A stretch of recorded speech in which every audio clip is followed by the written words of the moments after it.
وسلم دائما أبدا على حبيبك خير خلق كلهم مولاي صل وسلم دائما. Bismillah ar-Rahman ar-Rahim. Assalamu alaikum. You're watching The Right Path. I'm your host Rida Shah. I remember back in July when I got tested positive for COVID-19. I remember feeling fear, anxiety and depression at that moment because, mind you, at that moment there was not much known about the virus and it was all uncertain. But the one thing that kept me going was the strong family connection that was present. All of my friends kept checking up on me, and that is when I realized the power of human connections, the power of being connected. And we also know that isolation can cause disruption in neurotransmitters that cause a lot of chronic illnesses, majorly depression. We'll be talking about the importance of well-wishers in our life and how they shape our world. So, in conversation with Dr. Kanwal Kaisar about the importance of well-wishers. Assalamu alaikum, Dr. Sahiba, how are you? Walaikum assalam wa rahmatullahi wa barakatuhu. So, Dr. Sahiba, my first question is that in Islam, who do we define as well-wishers? In Islam and even outside Islam, anyone who is a well-wisher is someone who desires and who wants to see you successful. It's like for other people. And it's not just something that you feel in your heart, but it's something that you also express. Right. And you also make an effort to sort of, push people in the right direction. So that is someone who is a well-wisher. And then we have a line of connections that we find out from narration by the Prophet ﷺ, where he said, when he was also asked that what is nasiha, if you give us some advice, and he said, ad-deenu nasiha, that our religion is all sincerity. And again when he was asked with whom, and he said with Allah, with his book, his messenger, the leaders of the Muslim and the common people. So when we talk about well-wishing, it starts with our connection with Allah subhanahu wa ta'ala.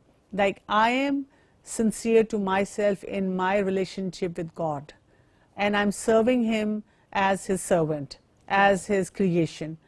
Then I am sincere to the book, the divine message, the divine scripture that is with me. Then I am also following the Prophet sallallahu alaihi wasallam. Then I am also obliged to the leadership which is around me, especially the right leadership, and especially the leadership that comes from the religious area. And ultimately it goes down to common people as well in the society. So my well-wishing and my sincerity is in all domains. Right, and it starts with Tawheed, Yes. and then believing in the book, and then the Prophet, and then the people, Yes. so on. And it's not just the lip service. As I said, that it's something that you wish for, and then you ultimately make an effort to make it happen. Right. Because I could be wishing success for someone, and like you just talked about the COVID thing, and I could be thinking about someone, oh, so and so is suffering, and something that I can do for those people. But what effort I actually make, that is something which is important. The actions are important. Yes. The thought is important as well, but what you do with it is also important. You're thinking well for others, but you're not practically doing anything for it. So that is kind of like in the middle. You Yes. also have to act on the good wills that you have. Yes. And okay, so if I'm going through something, I'm at a crossroad in my life and I seek advice from someone. So in Islam, who is it more suitable to seek advice from? Who does God Almighty tell us to trust in terms of seeking advice from? And how important is it to give good advice? It is very important, and this is something that we need to have a lot of clarity on. For one thing that we find out from Quran is that whenever someone comes to us seeking advice, our well-wishing would be that we scan whatever advice we are planning to give to that person through Quran. Right. Then the life of the Prophet, the sayings of the Prophet, and then ultimately to the authority that is over there. So like if someone would take advice from me, I would always see what is it, what are the commandments from Allah subhanahu wa ta'ala. Then I would also try to check out what did the Prophet sallallahu alaihi wasallam say or talk about, how to apply this principle which is there in Quran. And then ultimately we would look at the authorities who are over there, what kind of challenges they have, so that again we work through the application of the principle. For example, if someone wants to pray, they are working or they're studying in university and they want to pray, they want to make sure that they pray 5 times in their job situation. But when they look at the environment, it's probably not conducive. So they would come to me and ask me that it is practically not possible for me to pray over there because I'm so much overloaded with work, and then there is no place, and then I don't get time, and I'm so exhausted at the end of the day. So for me, the most important thing is it's there in Quran. Yes. It was done by the Prophet. And then I would advise that person or go to the authorities myself to check on them that Right. how can we facilitate this one particular person who can go and pray. How can we find a solution? Yes. Okay, so in such circumstances, it's not about the excuses you make. If No. it's mentioned in the Quran, you have to find a solution, and in order to go through it, you have to impart that knowledge into your behavior as well. Because a lot of time what I've seen, Rida, is that people, they exhaust their energies just discussing the topic, that it's possible, it's not possible, it should be done, it shouldn't be done, but they are not solution oriented. They are not Right. actually finding some practical ways of putting it into practice. So that is important. That's part of being a well-wisher, that we guide them, that listen, just do it and do it the right way, and there are always ways of finding out how you can put it over there. Right, that is absolutely very true. And okay, so we live in a society now that is work oriented a lot. So a lot of my questions are part of that. So if a colleague comes to me and seeks advice from me, and because of course we talked about professional jealousy as well, I in that insecurity that I feel, okay, so maybe if I give good advice to the other person, maybe they'll be more successful or something like that. These insecurities that keep on building within ourselves. So we know that fundamentally everyone is good. I believe that fundamentally every person is a good person, but then the environment and then the surrounding atmosphere, that is what impacts their decision and everything like that. So how to manage those insecurities while giving advice to someone? For one thing, we need to remember the saying of the Prophet ﷺ, where he said, none of you will have faith till he loves for his brother what he loves for himself. Right. So this is a very transparent kind of a statement that should be with us, that I need not be insecure. What I need to do is give them good advice and move forward. And what I've seen in my own life is that sometimes when people come to you and you are sharing all your secrets, experiences and secrets, like how I groomed myself, how I worked on this area, and sometimes a thought does come in your head, what if this person replaces me one way or the other? Yes, exactly. But what I've seen actually is that when you are sharing your experiences, there is another element of growth within you. Like Right. you grow in experience, and at the very same time there is barakah in your life. Like you are able to, when you share with someone, you are able to perform it even at a better level. And secondly, I have also seen people feeling obliged that you had been helpful in the times when they were in difficulty or they needed some advice. So they will be there for you as well. Yes. Or maybe you're not just doing it just for the sake that the other person is there for you. It's not because God Yeah, has we don't blessed want- you so much. Exactly. So you should not just keep it to yourself. Yes, we don't want like a tit for tat, that I'm telling someone that Exactly. so when I need some help, that person would be available for me. Yes. I'm doing it because I'm a giver, I'm a doer. I want to reach out to people. Why? Because I'm going to get this benefit from God in my life. Right. So this thing you said, that I'm a giver. Sometimes in our society that is taken as a weakness, because someone who's a giver, people keep on taking and taking and there's no end to it. People kind of treat them like doormats, and this is kind of discouraging in the sense, because people exploit the person who is good. So what is your advice in this regard? Where should we draw a line? What we need to do is check in again within our own selves, because a lot of time when people have insecurities and they are like cautioned about whether they should be sharing something or guiding some people, we have to see where does the self-esteem of a particular person is, and even within ourselves where we are.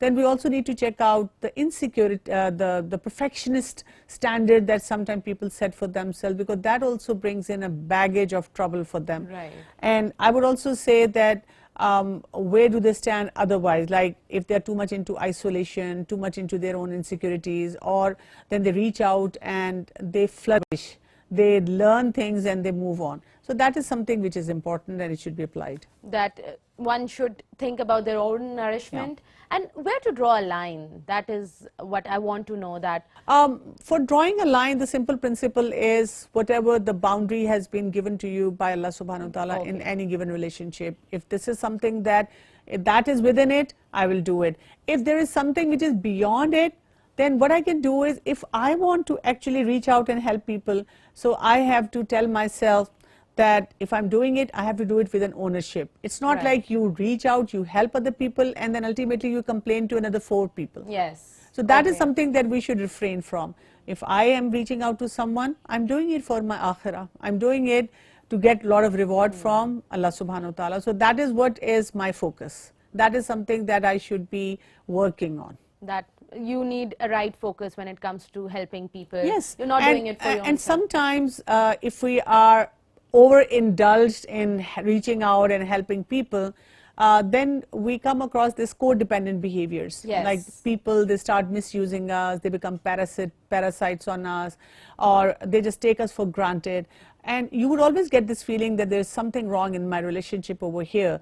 And the moment you get a bad feeling about it, that's when you should not be blaming the other person that, look, I am helping this person and yet they're so astaghfirullah, yes, ungrateful, they're so they're treating ungrateful, me yes, as very- exactly. We have this then, the complaining attitude. What we need to do in all those times is pause and ask myself, did I go overboard in my well-wishing? Because that is something that has to be focused on. Right. And is it accordance with the teachings of the Yes, Quran and the definitely. Sunnah? That is Right. the basic benchmark for us. Right. Interesting. Okay, so if we talk about the society in general, I think the best way or the best attribute of a well-wisher is someone who gives back to the Yes. downtrodden segments of the society in the face of zakat or charity or anything like that. And we know that during Ramzan, people indulge in zakat Yeah, a lot. they do. So do you think that is the best way to become a well-wisher for the society, or is there any other way as well? There are a lot of ways, but yes, zakat is one of the ways, because we again find out in this one narration that one of the companions, he said that I made a pledge of alliance to the Messenger of Allah upon establishing the prayers, giving the zakat, and sincerity to every Muslim. Because when you are involved in rituals and the compulsory rituals, that does show how sincere you are to a certain fragment of society, and even your sincerity by large towards Allah subhanahu wa ta'ala and even your own self. So when we are giving out money, some amount from our wealth, it does mean that we are thinking about all those people who are in need, because we also know that zakat is going to the needy people. It is going to the people who are who have enough, have resources, but they're not enough for them.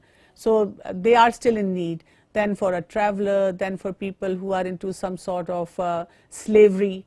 And there's a whole list of things that we need to see about the zakat. So when you're pondering over it, and when you're looking around in the society and you're checking out who is in need of this zakat, so definitely it softens your heart, it brings you the right focus.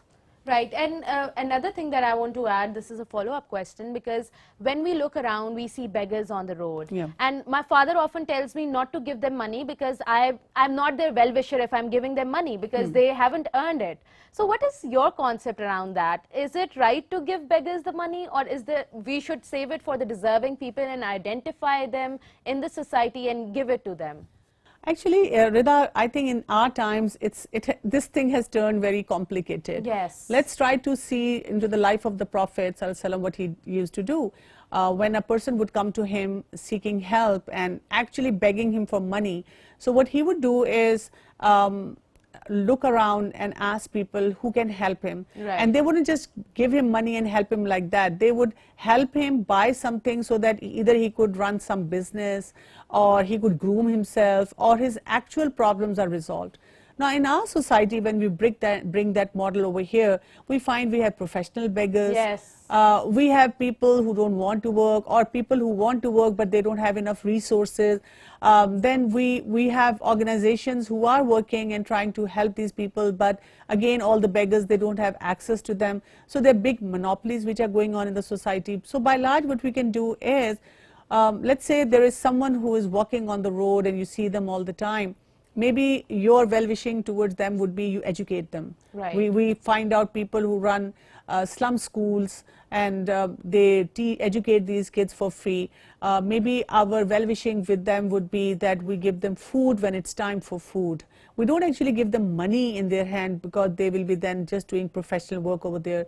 Or we can set up some places where they can learn some skills and they can enhance their abilities so that they don't ultimately have to beg. But Right. definitely when you're sitting in your car and you see a beggar constantly Knocking on your knocking and window. tapping on your window, one well-wishing would be, we don't rebuke them. We don't Okay. like give them angry glares and tell them get lost. It is not right. Right. We shouldn't be doing it We because should be civil. yes, we in our should be. We behavior. should be. And another important thing that we need to remember at that time, that probably if they had option to be in a nice house, in a good car, eat in a nice place, they wouldn't be opting for begging. It's not Right. easy to be on a road and then constantly be, like treated in a very bad manner by Yes. people around. So it does bring in ill feeling for them.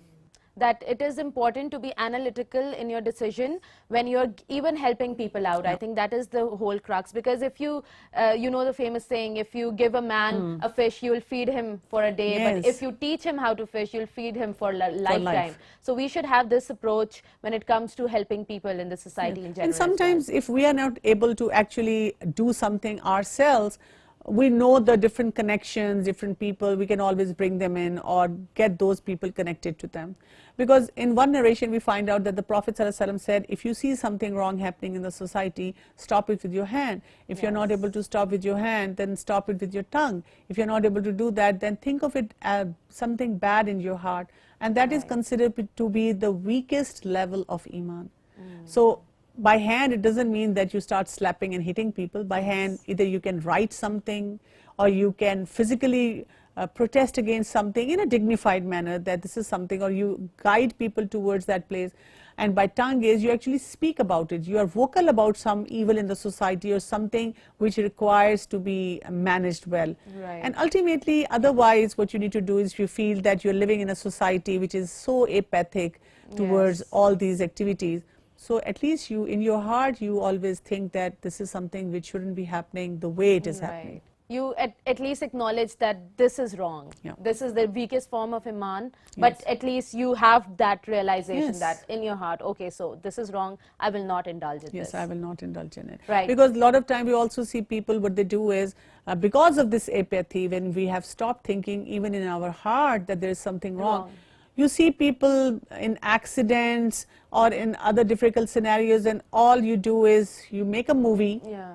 and you're posting on social media. I'm the first one. These are the claims that we get. I'm the first one to Report this, and you get it for likes and you get Yes. it for acknowledgement. You're not helping the person on ground. Yes. And that is very definitive of you as a Yeah, person. it is, and it is. It is, I think, screams apathy in a yes, person. it is, definitely. Now, if we talk about developing the feelings within a person of well-wishing, like for young parents who are just bringing kids to this world, who needs parenting advice from someone like you who has so much experience in this field.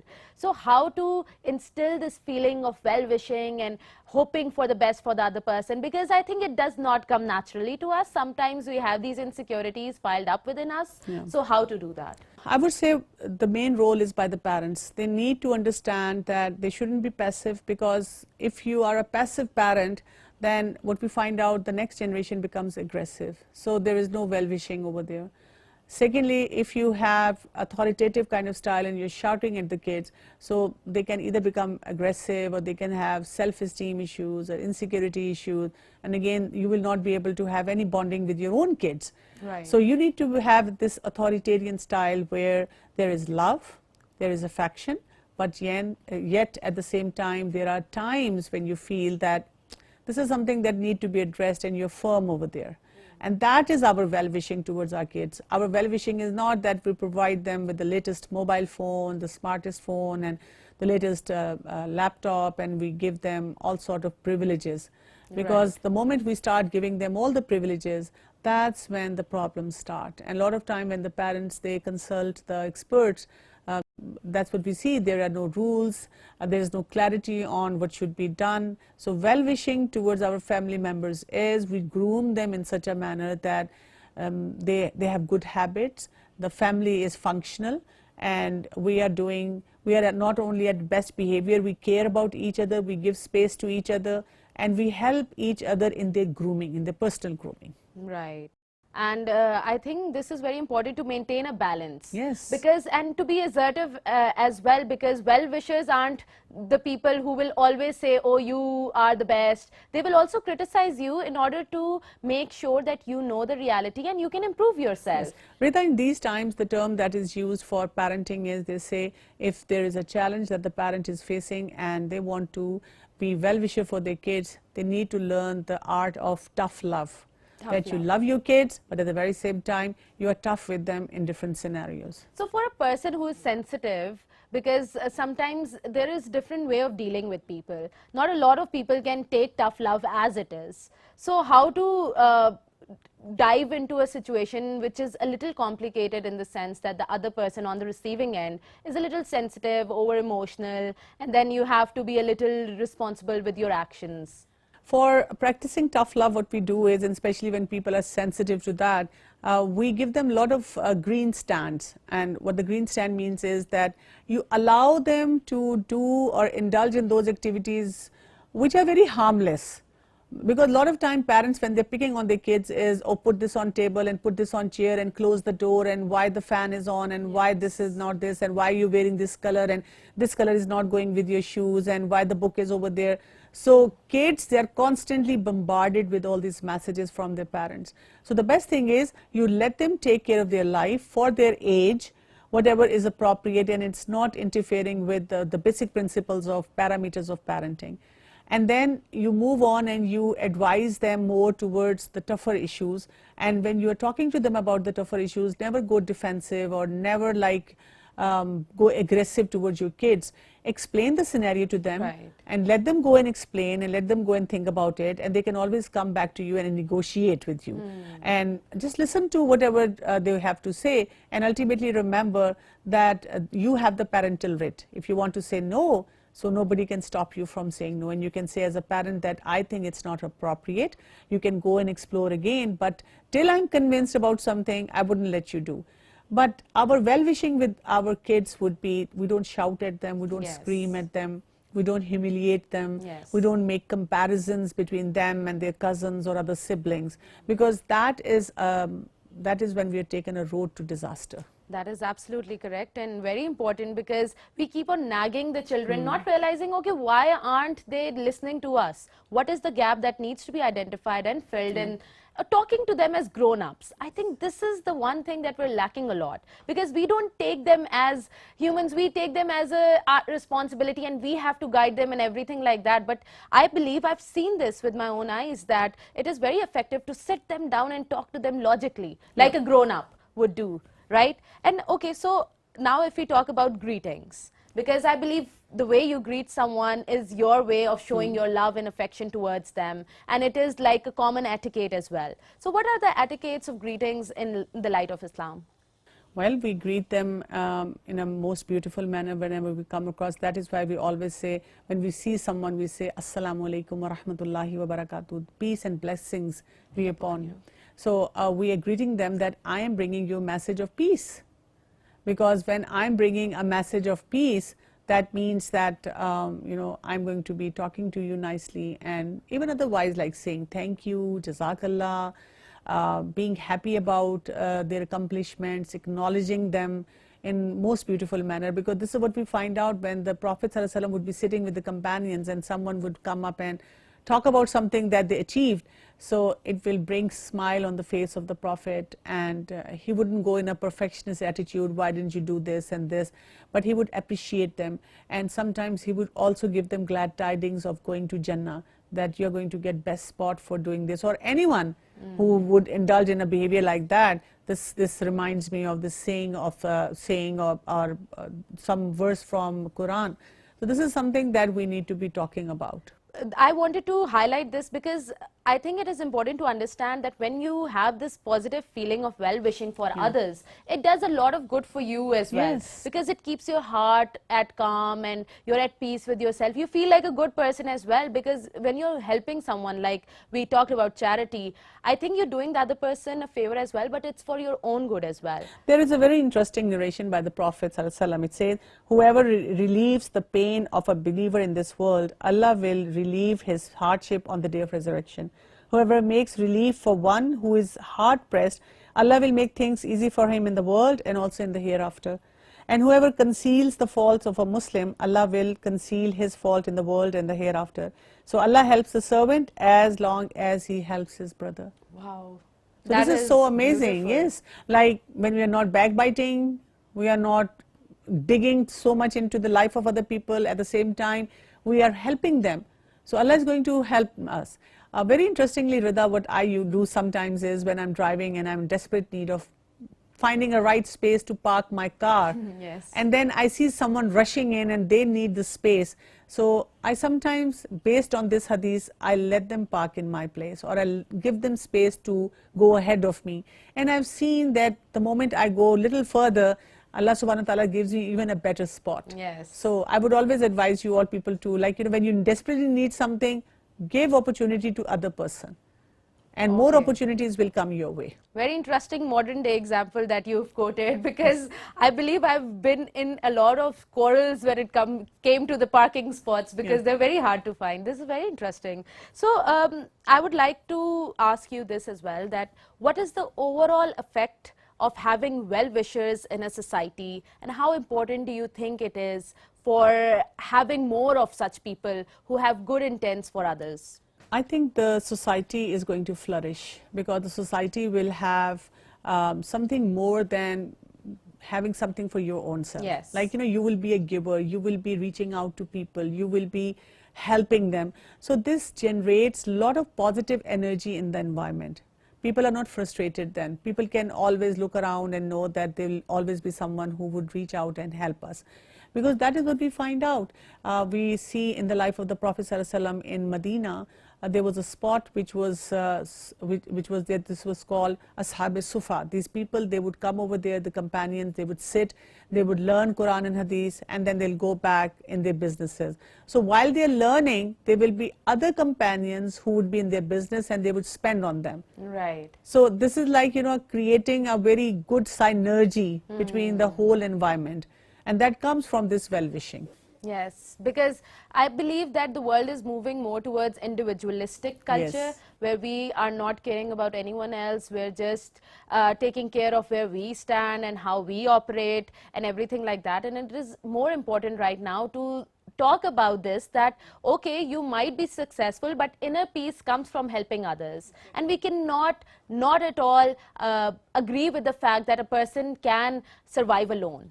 Yeah, this is what our youngsters are learning, because what they see in the society. So every time you talk to them about anything, and they will just give you this look and say, what's in this for me? Yeah. Or this is my room, my life. And we need to tell them, no, it's not just about your life, because your life is intertwined with so many factors, so many Yes. people, so many relationships. And this is something that you need to be cautious about. And You this is cannot isolate yourself. No, we cannot. And people who try to isolate, they are in bigger trouble that way. Because there are always times when we need help, we need people to reach out to us, and then no one is available. Right. And okay, so lastly, I would like to ask you about some of the examples from the life of the Holy Prophet, or some of the quotes from verses from the Quran that highlights the importance of being a well-wisher and the reward that awaits for someone who is. Well, for most importantly, what we find out that Prophet ﷺ in that society was so well known, and everyone respected him and they listened to him. But his priority always was that no matter if people like me or not, but I should convey to them the message of God. Yes. I think that was the most important well-wishing that came from him, that he transformed the whole society. They would be fighting, when they'll fight on some petty thing, then the tribes will be fighting for 100 years, Yes. generation after generation. And they were used to be worst enemies. Now, ultimately, they improved their relationships based on this religion. That was the main binding force between them. Yes, and we've come to realize that how petty those wars were, generation after generation, when you have nothing to do with it. Exactly. And instead of, I think, always opting for the right path is so helpful for you, because I think a person, because we're all selfish by nature, that is something we cannot deny. But if we realize that, okay, if we are well wishers for someone, or if we hope for the best for someone, it's for our own good. At the end of the day, we as humans, as individuals, we feel better when we're there for our friends, we're there for our family, if we're being obedient to our parents. Like, it also shows how wise you are. Like, Yes. in one of the stories from the life of the Prophet, it was before he was the Prophet. There was reconstruction of the Kaaba, the house of Allah subhanahu wa ta'ala was happening, and this stone, the Hajr Aswad, this was supposed to be placed back, and everyone wanted to have the say in holding the stone and putting it in the place, and they were not able to decide that which of the leaders would be doing that. Yes. So they said that, okay, tomorrow whoever comes in the haram first will get this opportunity. And the Prophet ﷺ was the first one to walk in. Right. And they were so happy. And what did he do? He pulled out a big cloth, and he put the stone over there, and then told everyone to lift the cloth and they bring it closer to the spot, Yes. and then he lifted it and put it over there. Yes, that is a beautiful example of community spirit and everything like that. Thank you so much, Dr. Kanwal Kaisar, for enlightening us once again about the importance of well-wishing. And on that note, we'll conclude today's episode. And it is very important. I think the major takeaway is that well-wishing is good for other people as well, but it's good for your own peace and for your own calm as well. So on that note, I bid you farewell. Take care. Allah Hafiz.